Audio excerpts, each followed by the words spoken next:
Next is advantage of classification, जिसका हम बात करते हैं। अच्छा पहले क्लासिफिकेशन क्या उसको डिफाइन कर लें। क्लासिफिकेशन को डिफाइन करना, लिखिए the process of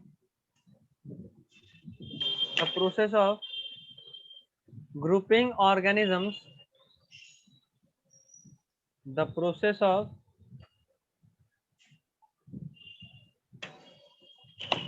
grouping organisms on the basis of similarities and dissimilarities, the process of grouping organisms on the basis of similarities and dissimilarities is called classification। ठीक है, the process of grouping organisms on the basis of similarities and dissimilarities is called classification।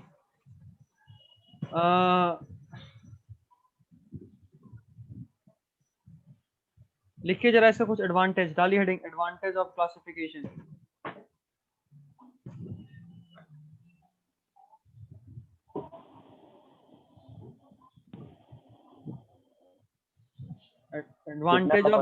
Advantage of classification.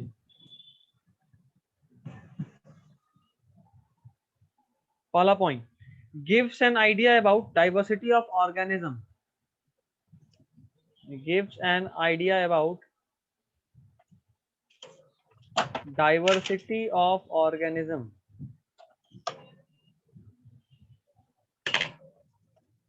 Gives an idea about diversity of organism, organisms में कितना diversity है उसको एक idea दे लेता है उसका। जाहिर सा बात है, आप जितना सारा कैटेगरीज बनाकर डिवाइड किए, जैसे मान लो हम अगर एनिमल को डिवाइड किए हैं एनिमल किंगडम में, तो कितना फाइलम बनाए थे, बताओ जरा, कोई बताओ कितना फाइलम था? 8 कंफर्म।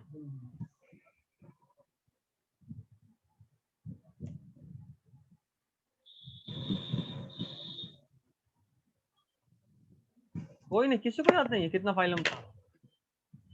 फाइलम का नाम बता सकती है ऐसा?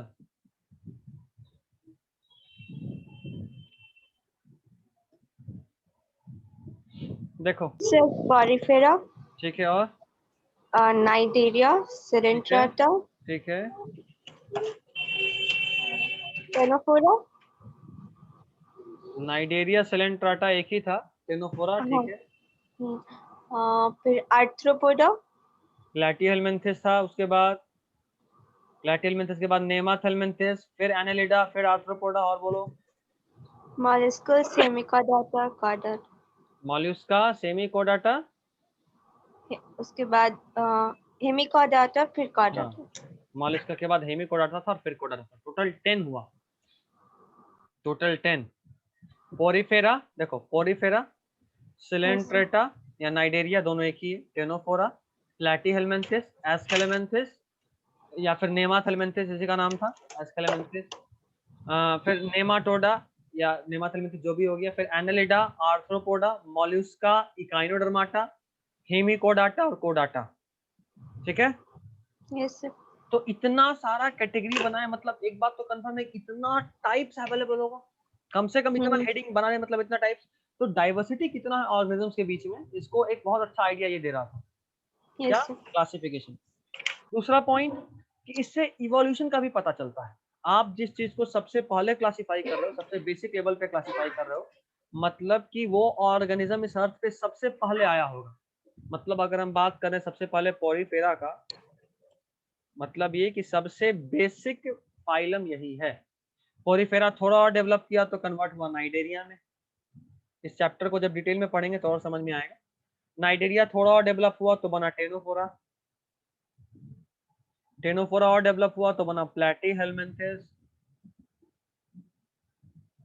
ठीक है, तो ये डेवलपमेंट का एक यूं बोलो चार्ट बन जाएगा इस तरह से। तो ये हमको इवोल्यूशन का भी आइडिया देता है, कैसे, वो तो जब ये चैप्टर पढ़ेंगे तभी जानेंगे। एक बार आप 9th में पढ़ चुके हैं, बट आप में से कोई भी शायद हमसे 9th में नहीं पढ़ा था, तो किसी को भी आइडिया नहीं होगा, बट चलिए आप बस पॉइंट लिख लीजिए। इस चैप्टर को 11th में फिर से पढ़ना है, वहां सिखाएंगे। gives an idea about evolution of organism, gives an idea about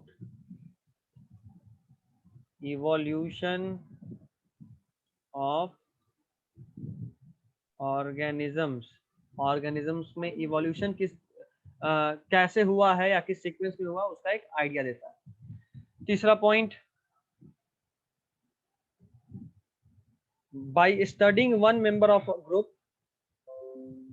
by studying one member of a group,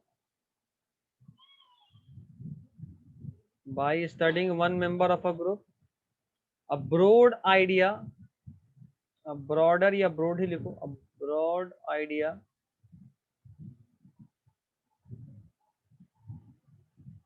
regarding all organisms of the group can be, regarding all organisms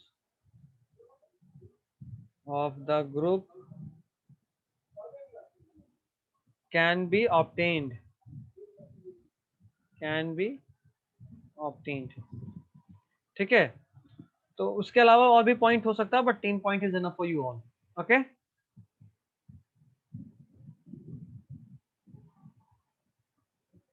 ठीक है ना? Yes sir. चलिए, आप classification जान गए, इसी से related एक वर्ड है टैक्सोनॉमी। कोई बताएगा व्हाट इज टैक्सोनॉमी? तो बता रहे थे जिसको सर जानते हो। नहीं, लिखिए टैक्सोनॉमी। कैरेक्टर्स के बेसिस पे, बोलो बोलो। कैरेक्टर्स के बेसिस पे डिवाइड करना ऑर्गेनिज्म्स को। देखो, ग्रुप करना तो यहाँ पे भी किए थे हम, प्रोसेस ऑफ ग्रुपिंग अरेंज करना। ऑर्गेनिज्म। फिर इसको नेमिंग करना, नॉमेनक्लेचर आइडेंटिफाई करके। नहीं, नेमिंग इज नॉमेनक्लेचर। टर्म से sir, nomenclature and taxonomy are two different things. Taxonomy को लिखिए। देखो, पार्टिकुलर किसी सिस्टम में अरेंज करना। हाँ हाँ हाँ, पार्टिकुलर सिस्टम में अरेंज करना एक्चुअल प्रोसेस को बोलते हैं। The actual process of arranging organisms in different groups on the basis of characters is known as taxonomy. लिखिए, the actual process of classification. हाँ हाँ लिखा हुआ है। क्लासिफिकेशन क्या होता है ये आप सब लोग जानते हैं, ग्रुपिंग करना ऑर्गेनिजम्स का। बट एक्चुअली जब ग्रुप कर रहे होते हैं ना, उस प्रोसेस को बोलते हैं टैक्सोनॉमी। तो लिखिए, the actual process of taxonomy, sorry taxonomy नहीं, the actual process of classification, the actual process of classification, the actual process of classification, the actual process of classification on the basis of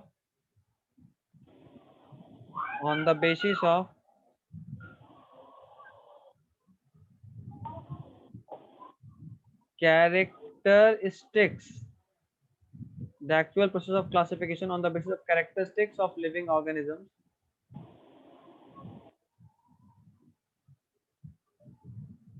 on the basis of characteristics of living organisms is called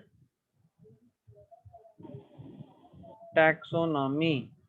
The actual process of classification on the basis of characteristics of living organisms is called taxonomy. कोई दिक्कत नहीं? देखो, अभी यहाँ actually में classify करना है, तो इतना सिंपल तो होगा नहीं। इतना लिख लियो, सब लोग मिटाएं।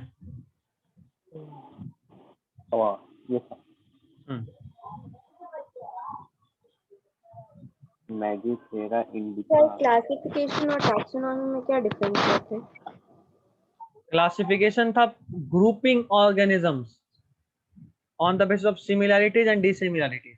सेम है, जैसे मान लो जो भी मेरी तरह, जैसे चिंपैंजी भी क्लासिफिकेशन में मेरे साथ आ सकता है, उसके पास भी 2 आंख है, 2 मेरी तरह सीधा चलता है, 2 हाथ 2 पैर, इस तरह से।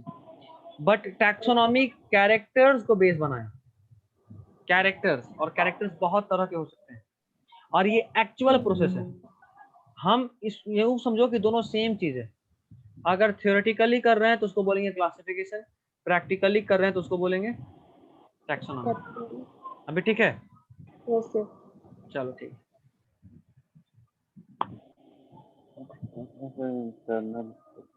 Next is components of taxonomy. देखो और क्लियर होगा। Components of taxonomy. पहला बात है, सबसे पहले आप करते हो कैरेक्टराइजेशन।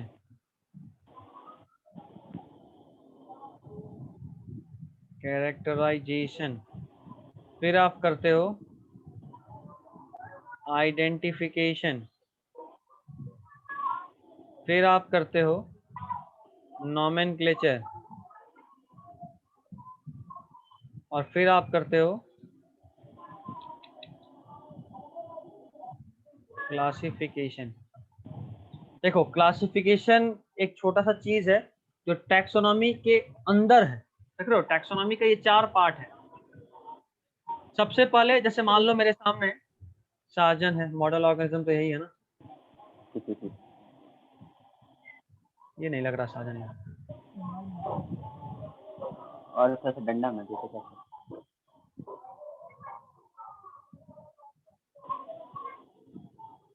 चश्मा दे दीजिए हो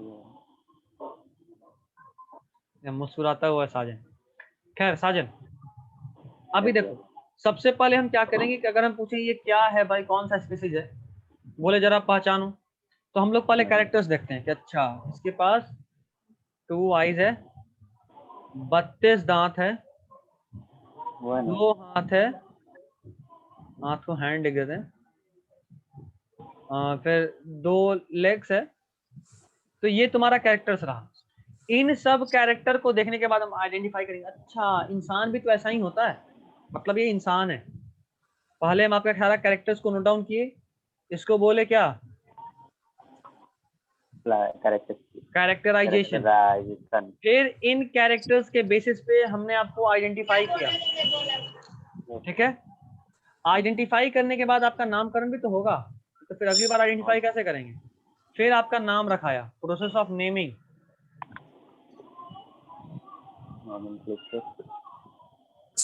प्रोसेस ऑफ नेमिंग।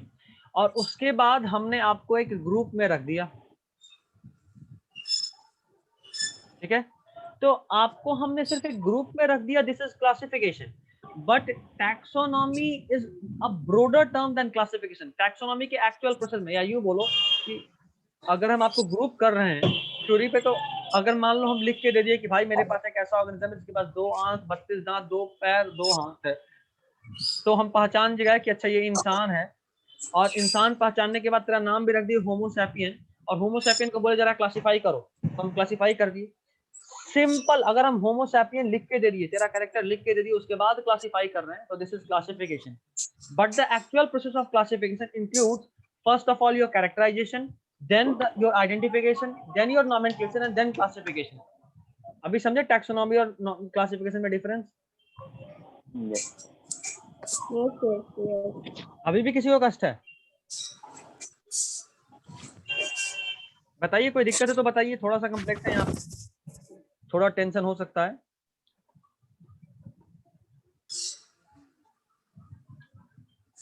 ठीक है, फिर से एक्सप्लेन कर दीजिए। फिर से एक्सप्लेन करें, ठीक है।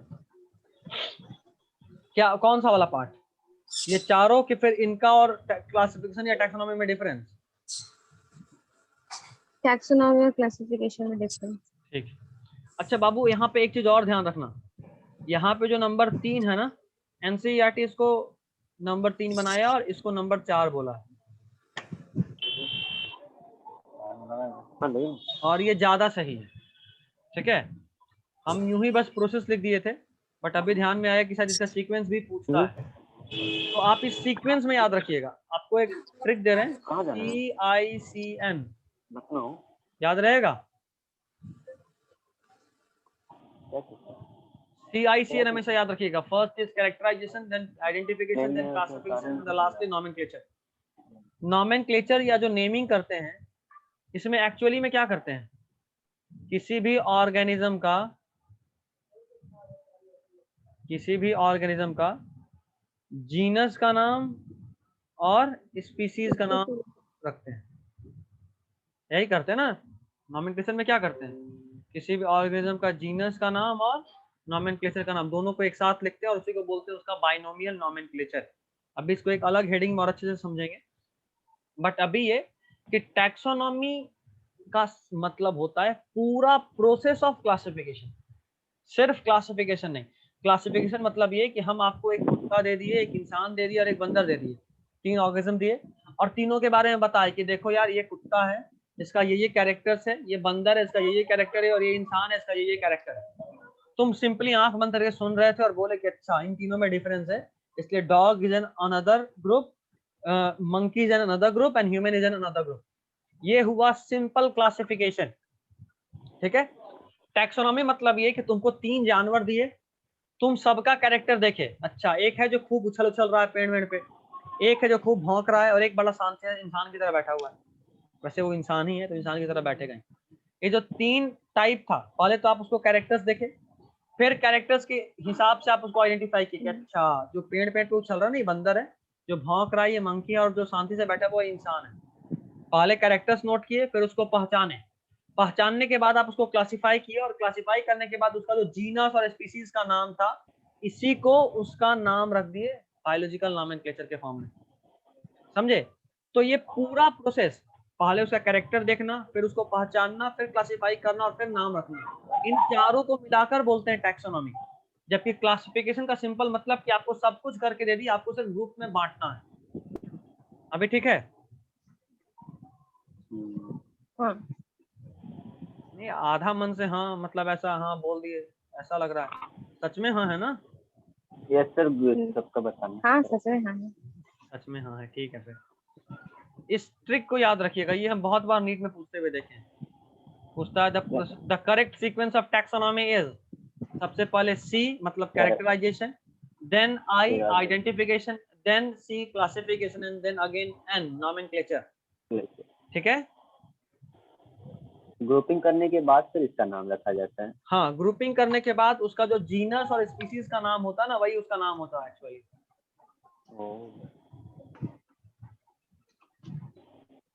ठीक है?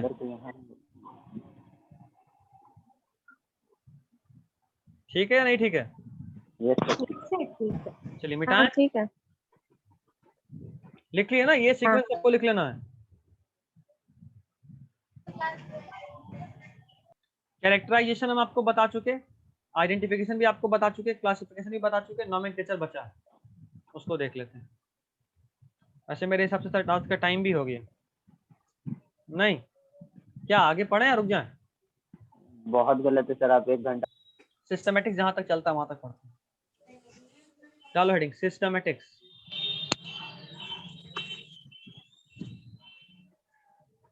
सिस्टमेटिक्स क्या है? देखो सिस्टमेटिक्स एक्चुअली में ये एक टर्म है जो दिए थे Carolus Linnaeus.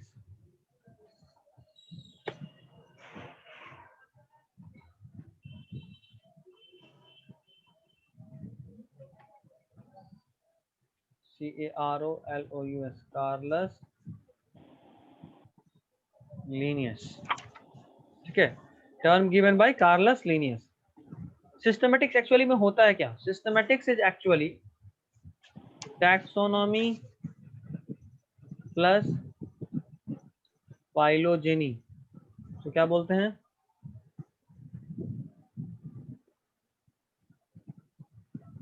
Systematics. Systematics is taxonomy plus phylogeny. यहाँ पे एक नया टर्म आया फाइलोजेनी। फाइलोजेनी का मतलब क्या होता है? फाइलोजेनी का मतलब होता है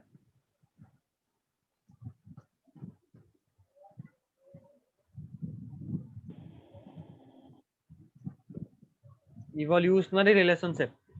मतलब इवोल्यूशन का सीक्वेंस टैक्सोनॉमी में, अगर आप इवोल्यूशन का सीक्वेंस को भी कंसीडर करके बात करें तब जो बनता है उसको हम लोग बोलते हैं सिस्टमेटिक्स। मतलब ये कि हम ऑर्गेनिज्म को क्लासिफाई तो कर लिए, बट क्लासिफाई करने के साथ साथ हम उसके इवोल्यूशन का सीक्वेंस को भी ध्यान दिए हुए हैं। जैसे हम लोग इवोल्यूशनरी सबसे क्लोजली किससे रिलेटेड हैं? Chimpanzee, chimpanzee, very good. Gorilla. नहीं, चिंपैंजी मतलब वेरी गुड, वापस लेते हैं, तुक्का था। नहीं चिंपैंजी चिंपैंजी। या गोरिल्ला आ गया मतलब तुक्का था, वेरी गुड, वापस। चिंपैंजी। टैक्सोनॉमी और फाइलोजेनी दोनों को जोड़ दिए तो बना systematics. Phylogeny includes evolutionary relationship. तुमको पता है हमारा स्कल, ह्यूमन का स्कल और बेबी चिंपैंजी का स्कल बहुत ज्यादा सेम होता है, बहुत ज्यादा सेम। क्रोमोसोम्स का बाइंडिंग पैटर्न भी हमें सेम होता है। इस वजह से हम कह पाते हैं कि चिंपैंजी और हम दोनों एक दूसरे या किसी कॉमन एंसेस्टर से इवॉल्व किए हैं। देखो जब 12th में पढ़ोगे तो हम ऐसा बताएंगे तुम लोगों को कि ऐसा नहीं है कि ये चिंपैंजी था, चिंपैंजी से ह्यूमन बना, ऐसा नहीं, बल्कि कोई एक ऑर्गेनिज्म था। हमारे दादा परदादा, तो परदादा लिखते हैं, दादाजी लोग तो बहुत क्लोज हो गए। इनसे दो ग्रुप, ये जो परदादा वाला ग्रुप था ना, ये दो ग्रुप में क्लासिफाई किए, मतलब दो ग्रुप में इवॉल्व किए। एक ग्रुप बना चिंपैंजी और एक ग्रुप बना ह्यूमन। समझे? तो मतलब ये कि हम लोग कजन्स हो गए, रिलेशनशिप में कजन है, वो हमारे एंसेस्टर नहीं है बल्कि हम लोग का कजन वाला रिलेशनशिप है। हमारा और चिंपैंजी दोनों का एंसेस्टर कॉमन था, समझे? दादा तेरा एंसेस्टर कौन था? कौन था वो 12th में पढ़ेंगे डिटेल्ड। वहां पे एंसेस्टर्स रटने में रोना आएगा, इंतजार करो, अभी क्यों हड़बड़ा रहे हो? अभी 11th का पहला चैप्टर खत्म नहीं हुआ लेकिन अच्छा खासा टर्म तुम्हारे दिमाग में घुस चुका है। पीएनआर आ गया। अभी बहुत ज्यादा पढ़ना है, इंतजार करो। अभी हम नहीं चाहते ज्यादा एक साथ फ्लड कर लेने का। 11th बहुत डिटेल्ड है, इंतजार कीजिए, धीरे धीरे पढ़ रहे हैं हम लोग। आज तो फिर भी अच्छा खासा तुमको नया नया टॉपिक्स टर्म से इंक्लूड कराया ना। Yes sir. आज बहुत सारे लोगों से जान पहचान हुआ है, आगे काम आएगा ये सब लोग समझ गए कि सिस्टमैटिक्स क्या है। अगर हम टैक्सोनॉमी के साथ साथ इवोल्यूशनरी रिलेशनशिप को भी कंसीडर करें तो उसको क्या बोलते हैं? सिस्टमैटिक्स। सिस्टमैटिक्स। सर टैक्सोनॉमी में भी तो सर इवोल्यूशन का ही आता है ना सर? इनडायरेक्टली आता है, वहां डायरेक्टली नहीं लेते। टैक्सोनॉमी में मतलब सिर्फ हम सिमिलरिटी डिसिमिलरिटी देखते हैं। मतलब ये कि अगर तुम्हारा भाई तुमसे एकदम अलग हो गया, कई बार ऐसा होता है ना, दो भाई देख के लगता नहीं दोनों भाई है, तो टैक्सोनॉमी के हिसाब से दोनों अलग अलग ग्रुप में चला जाता है। बट फाइलोजेनी को भी कंसीडर कर लेंगे तो दोनों साथ आएगा। मतलब फाइलोजेनी टैक्सोनॉमी को और सही करता है। सिस्टमैटिक्स मॉडर्न अप्रोच है, इट इज मॉडर्न अप्रोच, ये मॉडर्न अप्रोच है। बोलिए नहीं, ठीक है, ये मॉडर्न अप्रोच है। एक पॉइंट और लिखिए, modern taxonomic studies, modern taxonomic studies are based on external and internal structure, are based on internal and external structure along with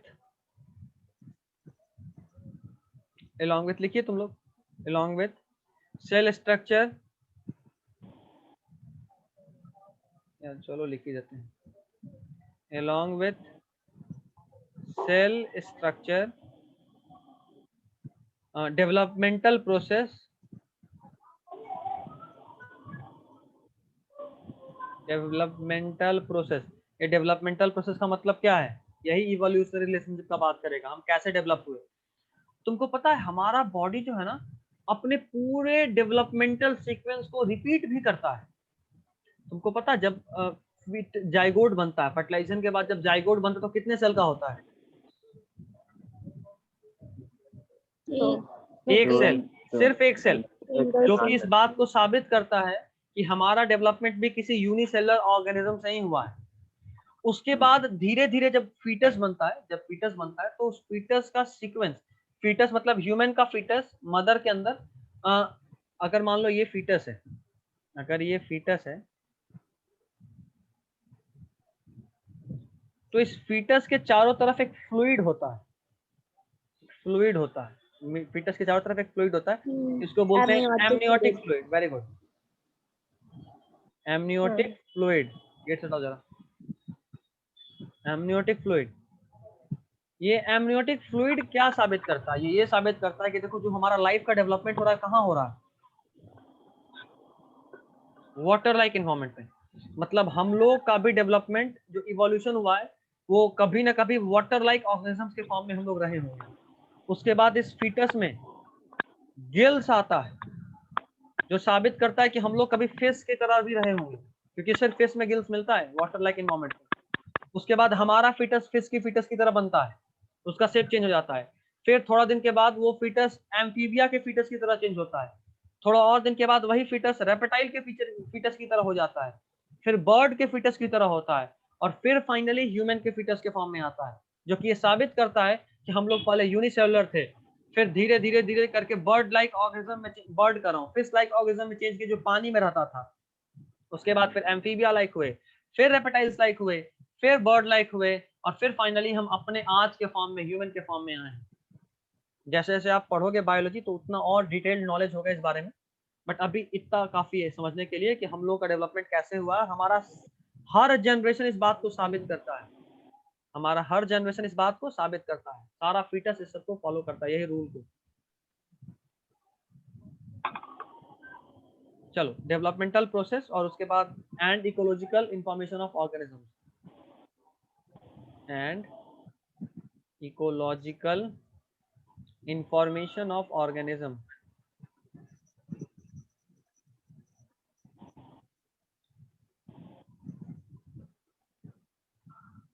ठीक है, यहाँ तक कोई दिक्कत तो बताइए।